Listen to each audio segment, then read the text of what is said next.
इस बेला पर यहाँ उपस्थित सभी लोगों का विनम्रतापूर्वक स्वागत करते हैं। अब हम यहाँ पर उपस्थित आदरणीय संचालक प्रभु जी एवं शशांक सर से प्रार्थना करते हैं कि वह मंच पर आकर अपने शुभ कर कमलों से दीप प्रज्वलित करें।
शुभकामनाएं। तो आज का जो सत्र होगा, आज हिंदी में हम चर्चा करेंगे। तो जैसे हर एक भाषा होती है, वैसे हिंदी एक भाषा, और भाषा का महत्व होता है कि भाषा उसके साथ साथ अलग अलग नियमों को और हमारे जीवन पद्धति को भी ले आती है। हमारे विचार भाषा से जुड़े होते हैं और हमारी परंपराएं, जैसे जैसे भाषा का बदल होता है वैसे हमारे विचार, हमारी पद्धतियां, परंपराएं बदलते रहती हैं। तो इसीलिए भारतीय सभ्यता में और भारतीय भाषाओं में कई प्रकार की विविधता आपको प्राप्त होगी। तो आज प्रकृति से, जैसे कि प्रकृति करवट बदलती है, अलग अलग मौसम आते हैं, तो प्रकृति हमें कुछ सिखाकर जाती है। तो सर्वप्रथम जैसे अभी बरसात का मौसम चल रहा है, तो बरसात का मौसम हमें क्या सिखाता है कि अगर पहला चीज जो हम सीखते हैं वो है, अगर आप खेत में, आप लोगों ने खेत देखा है? हाँ, तो खेत में बीज अगर नहीं बोए गए तो प्रकृति उस स्थान को घास फूस से भर देती है। आपने देखा है घास फूस भरने के लिए आपको बीज बोने पड़ते हैं क्या? नहीं। लेकिन खेत में अगर आपको उपज चाहिए तो उसके लिए आपको बीज बोने पड़ते हैं। उसी प्रकार से हमारे मन में या दिमाग में अगर हम सकारात्मक विचारों को बोएंगे नहीं या हमारे मन को सकारात्मक विचारों से भरेंगे नहीं तो प्रकृति का ये नियम है कि वो आपके मन को, आपके दिमाग को नकारात्मक विचारों से भर देगी। हम अगर इसे प्रेम से हमारे मन को या दिमाग को भरेंगे नहीं तो प्रकृति उसे द्वेष से भर देगी, क्योंकि यही एक प्रकृति का नियम है कि जो चीज आप बोते नहीं हो वो घास फूस से भर जाती है। तो ये बहुत आवश्यक है कि हम हमारे मन में, हमारे दिमाग में सकारात्मक विचारों को, सकारात्मक नियमों को, उद्देश्यों को भरे, अन्यथा खाली मन जो होता है वो शैतान का घर होता है। इसीलिए हमें ये प्रयास करना चाहिए कि हर समय किसी सकारात्मक विचार पर हम कार्य करें। इसीलिए भगवान भगवत गीता में बताते हैं कि ये जो मन है ये आपका मित्र भी हो सकता है और आपका सबसे बड़ा शत्रु होता है। जो मन सकारात्मक विचारों से, भगवत भक्ति के विचारों से और आस्तिकता से भरा हुआ है वह मन आपका मित्र है। और जो मन में केवल नकारात्मक, द्वेष की जो भावनाएं हैं, विचार है, वह आपका शत्रु है। तो प्रकृति का पहला नियम है, अगर आप बीज नहीं डालोगे तो प्रकृति उसे घास फूस से भर देती है। प्रकृति का दूसरा नियम है कि जो भी आपको मिले उसे आप पचाना सीखिए। अगर आप उसे पचाओगे नहीं तो वह रोग बढ़ा देगा।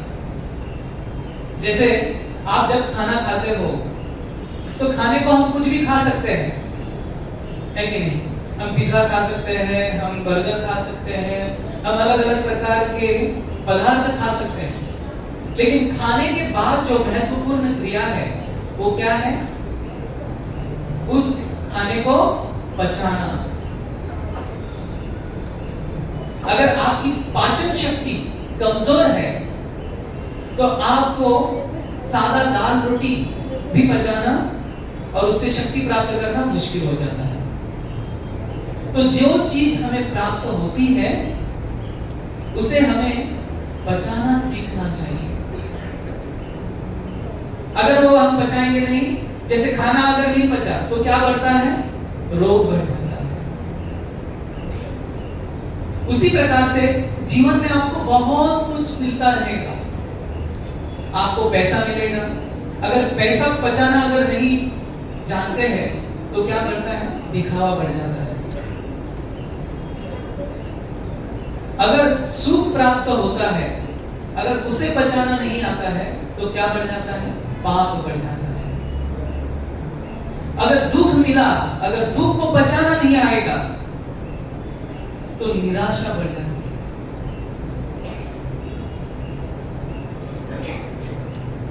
तो इस प्रकार का जो नियम है वो प्रकृति का नियम है। तो जो भी हमें प्राप्त हो,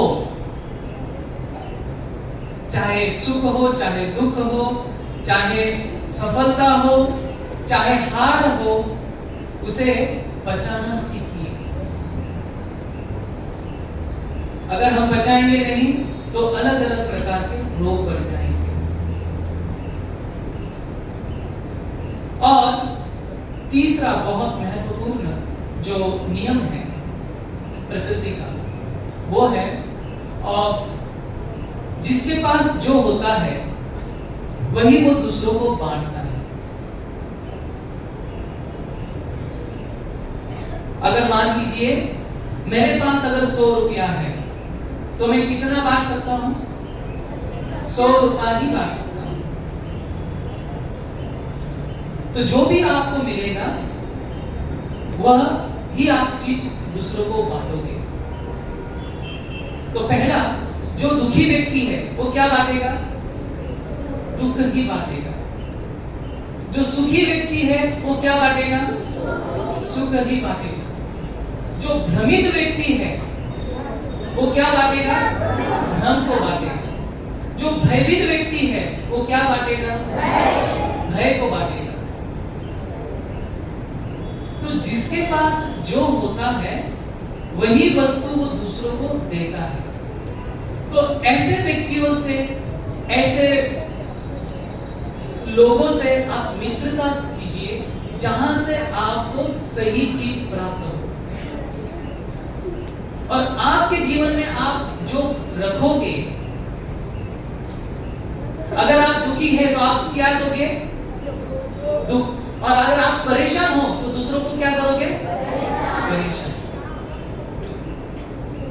तो जो व्यक्ति के पास होता है वही वो दूसरों को दे सकता है, और दूसरे भी आपको वही देंगे जो उसके पास है।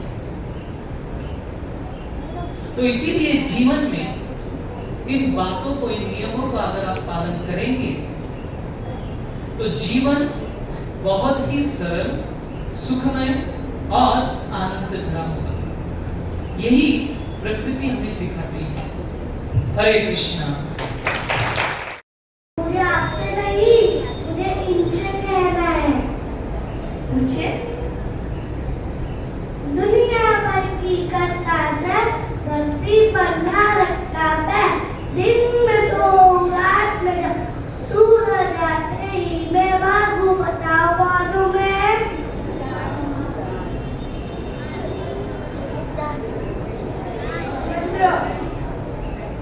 सही जवाब।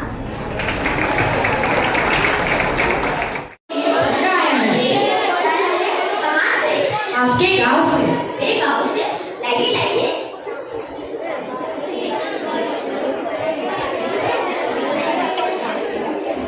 चलिए मेरी बहन के दिया हुआ पत्र पढ़ते हैं। मेरे प्यारे भैया, मेरा प्रणाम आपके चरणों में। अरे वाह, आपने अभी तक चिट्ठी नहीं लिखी मेरी सहेली को। नौकरी मिल गई है हमारी गाय को। बुझा दिया है दादाजी ने। सुबह पर मेहनत लगा ली है मैंने। बाबरी खा लिए 2 महीने का राशन। गाय के बच्चे छुट्टी पर आते समय यहाँ खूबसूरत हरियाली।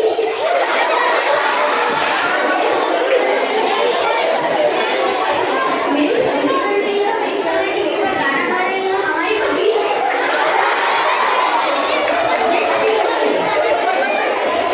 भाई आपको बहुत याद कर रहा है।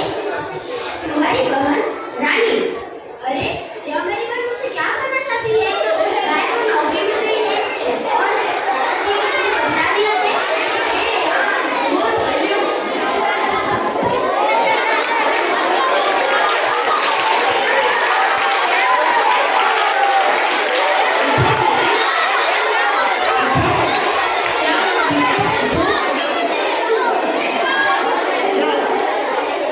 मित्र, देखो ना मेरी बहन मुझसे क्या करना चाह रही है। मुझे कुछ समझ ही नहीं आ रहा है। लाओ तो मैं देखता हूँ, शायद मैं आपकी कोई सहायता कर सकूं। मेरे प्यारे भैया, मेरा प्रणाम आपके चरणों में। आपने अभी तक चिट्ठी नहीं लिखी। मेरी सहेली को नौकरी मिल गई है, हमारी गाय ने बछड़ा दिया है, दादाजी ने सूराफल की लत लगाई है। मैंने आपको बहुत खत लिखे पर आप नहीं आए। गाय के बच्चे को बाघ खा गया। 2 महीने का राशन छुट्टी पर आते समय ले आना। एक खूबसूरत अर्धांगिनी मेरी सहेली बन गई है और इस समय टीवी पर गाना गा रही है। हमारी बकरी बेच दी गई है। भाई आपको बहुत याद कर रहा है। तुम्हारी बहन रानी। ओह, तो मेरी बहन मुझसे यह करना चाहती थी।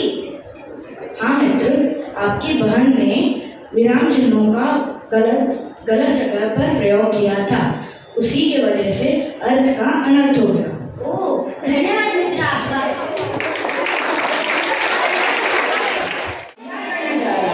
अरे, आसमान में बादल छा गए और बारिश भी तेज हो रही है। कुछ दिखाई नहीं दे रहा। मुझे रास्ता भी नहीं मिल रहा। कहीं मैं भटक ना जाऊं। हाँ, ये क्या? ये तो जंगल का किनारा है। मुझे बहुत भूख लगी। मेरा गला प्यास से सूखा जा रहा है और थकान भी महसूस हो रही है। चलो थोड़ी देर इस पेड़ के नीचे विश्राम कर लेता हूँ। बच्चों, यहाँ आओ, मेरे पास आओ। मुझे बहुत प्यास लगी है। क्या आप लोग मेरे लिए थोड़ा पानी का प्रबंध कर सकते हैं? महाराज, पास में ही हमारा घर है। आप थोड़ी देर इंतजार कीजिए, हम आपके लिए भोजन और पानी लेकर आते हैं।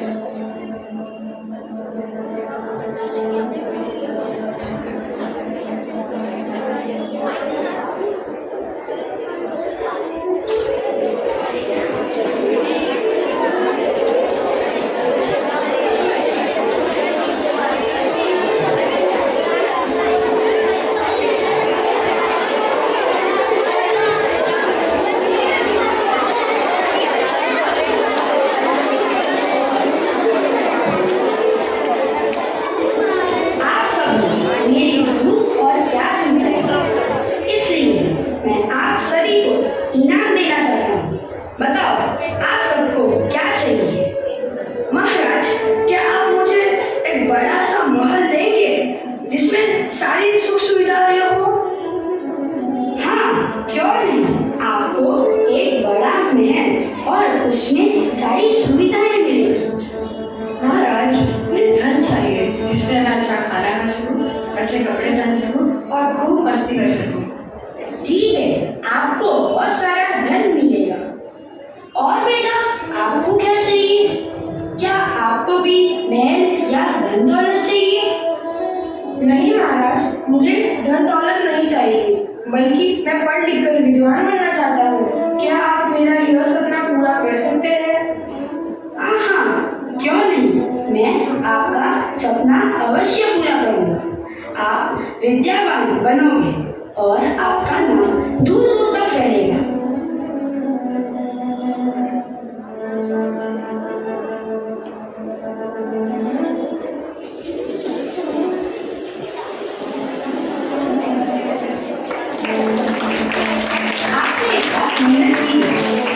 अपनी शिक्षा पूरी की।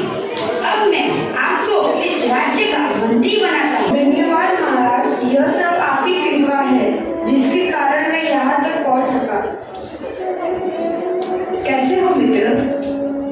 क्या बताऊँ मित्र, मैंने कितना बड़ा महल मांगा था, अब सब कुछ बर्बाद हो गया। अब मेरे पास कुछ नहीं बचा। हाँ, और मैं तो पूरा धन बेकार की चीजों में उड़ा चुका हूँ। अब मेरे पास कुछ भी नहीं है। चलो मित्र, हम अपने मित्र मंत्री से मिलते हैं, शायद वह हमारी कुछ मदद कर सके।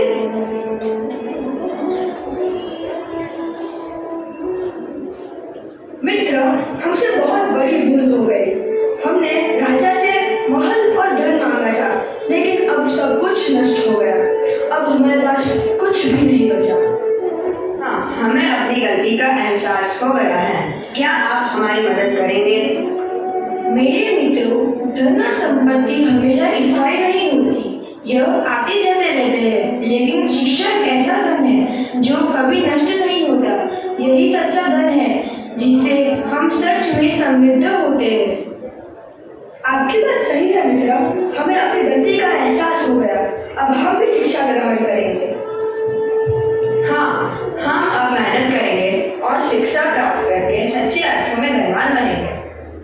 यही सही निर्णय है। मैं आपकी हर प्रकार सहायता करूंगा। शिक्षा ही वह रास्ता है जो आप सबको सुख और समृद्धि की ओर ले जाएगा।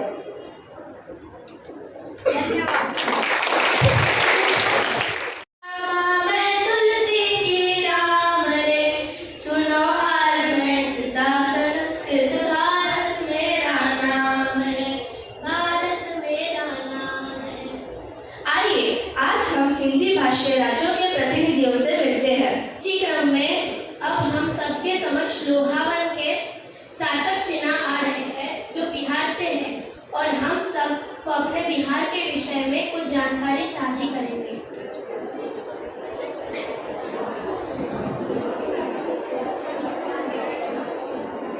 राम राम, हमारा नाम सार्थक सिन्हा है। हम बिहार से आए बानी। आज हम लोगों के बिहार के विषय में बतावल चाहतानी। बिहार भारत के पूर्वी हिस्सा में बसल बा। बिहार की राजधानी पटना नगर हवे, जे गंगा नदी के किनारे बसल बा। बिहार के लोग आपन अतिथि के बहुत सम्मान देला। अतिथि देवो भव। एजा के संस्कृति में गहराई में समाये बा। बिहार के लोगन के खैला पियला में बड़ नाम बा। लिट्टी चोखा, ठेकुआ, मालपुआ बहुत ही पसंद किए जाला। बिहार के पर्व त्योहार लोगन की जिंदगी में बहुत महत्व रखेला। छठ पूजा यहाँ के सबसे बड़का पर्व हवे, जवना में लोग सूरज भगवान के अर्घ देके उगते और डूबते सूरज के पूजा करेला। ई पर्व लोगन के हिया के खुशियाँ और समृद्धि से भर देला। नालंदा विश्वविद्यालय पुराना समय में एगो बहुत बड़का शिक्षा केंद्र रहल बा। ई विश्वविद्यालय नालंदा जिला में बसल बा। ई विश्वविद्यालय दुनिया के पहला आवासीय विश्वविद्यालय मानल जाला, जहाँ हजारों विद्यार्थी दूर दराज देश से पढ़ाई के खातिर आवत रहे। ऐसा हमरा बिहार हवे। धन्यवाद। राम राम। अब हम सबके समक्ष राजस्थान से श्री शर्मा आ रहे हैं। खम्मा गणेशा, माરું નામ પ્રીત શર્મા હેસા। હું રાજસ્થાન राहत संबल जिला देसोई गाँव निवासी हूँ। आप सभी जन नाजवारा जो श्रीनाथजी नगरी है जानता है। मारू गाँव श्रीनाथजी से 60 किलोमीटर दूरी पर है सा। मारा गाँव भैरवजी रो मंदिर घणो प्रसिद्ध है। હું હર સાલ મારા ગરમીની છૂટીઓમાં મારા ગામ જાઉં છું। મને ઘણો મજો આવે। હવે હું આપ સભીને મારા રાજસ્થાન પર એક કવિતા સુનાવું। सुनो सर। હું સંસ્કૃતિનો સ્થાન હું ભારતનો અભિમાન હું ભૂમિ હું મહાવીરોરી હું રંગીલો રાજસ્થાન હું। મારી સુંદરતાનો તો કોઈ પાર કોઈ નહીં। જયપુર સો ગુલાबी रंग है। मारा मातृ कलाकृतियां बसी है कि पूरा संसार जननी की नितंग है। अरे सा ब्रह्मा जी को स्थान हूँ पुष्कर हूँ। सोनारी नगरी हूँ जोधपुर हूँ। माथा पर पगड़ी मारो अभिमान, मारो पहनावो है मारी पहचान। हूँ राज्य को नहीं हूँ राजा हूँ। हूँ तो सभी राज्यों का घराना हूँ। अपना रण की संस्कृति सु हूँ सभी रो सम्मान करूँ हूँ। हूँ भारत रो अभिमान हूँ। हूँ रंगीलो राजस्थान हूँ। मीठी सी बोली सु करूँ सबरो सम्मान। ऐसो है मारो रंगीलो राजस्थान।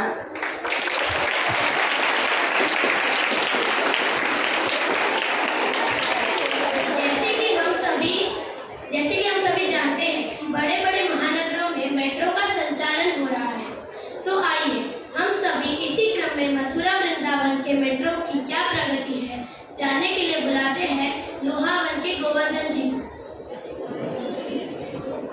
राधे राधे। हमारा नाम गोवर्धन पुरोहित है और हम मथुरा से आए हैं। हाँ, मथुरा और वृंदावन में भी मेट्रो का संचालन हुआ है। हमने उधर की सूचना फलक भी तैयार की है, हम उसको बतलाते हैं। राधे राधे। मथुरा मेट्रो जाने आप सबको स्वागत है। अगला स्टेशन वृंदावन। दरवाजा उल्टे हाथ मुंह खुलेंगे। जिनको होली दरवाजे की बेड़िए और शंकर हलवाई के मीठो लेना हुए तो यही चफट चलोता चलने में जाए। जाके बाद में तो सीधे गोवर्धन स्टेशन पे रुकेगी। दरखाजन पे चिपकावे की कोई जरूरत नहीं फंसे। गए तो तुम्हारी जान और हमारे माल को नुकसान हो जाएगी।